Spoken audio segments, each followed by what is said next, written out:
So regarding self-driving cars, you know, 2 years ago, the general consensus out there amongst people working in the industry and in the scientific research, you know, they were very bullish on having these cars out and working in the real world within a couple of years. You know, I think the only person left who's still bullish on that is Elon Musk.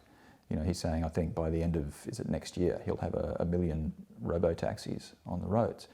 But most people are calling him out on that right now. So the CEO of Waymo, which is the Google self-driving car initiative, which was, you know, one of the biggest, probably still the biggest in the world. And they were, you know, incredibly bullish on this technology 5 years ago. The CEO has actually come out and said, it looks like we'll never actually have fully self-driving cars, ever, right? There's always, what he said was, there's always going to be constraints. Now, what that really means in terms of, you know, what we've been discussing is, and, you know, AGI, is that to do everything that a human driver does in driving a car, simply driving a car around the streets, you need to be as smart as a human to do that, you know? I guess the question is, would you trust a monkey to drive you somewhere? Would you trust a monkey to go and pick your kids up from school and bring them home? And the answer is, well, no way. Now, our current AI is nowhere near as smart as a monkey, right? It's not even as smart as a mouse. It might be as smart as a cockroach. You know, the levels are hard to compare. But really, we're not even scratching the surface of intelligence at the moment with our narrow AI.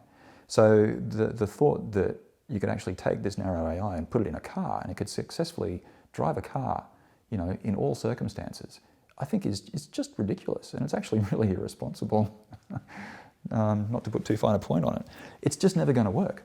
The current AI that we have relies on seeing every contingency in its training data in order to deal with that successfully when it's out being tested or actually doing its job in the real world. You know, we know that. We know that. If you present a current AI with any inputs that it hasn't seen during its training, it will completely fail to process those inputs properly.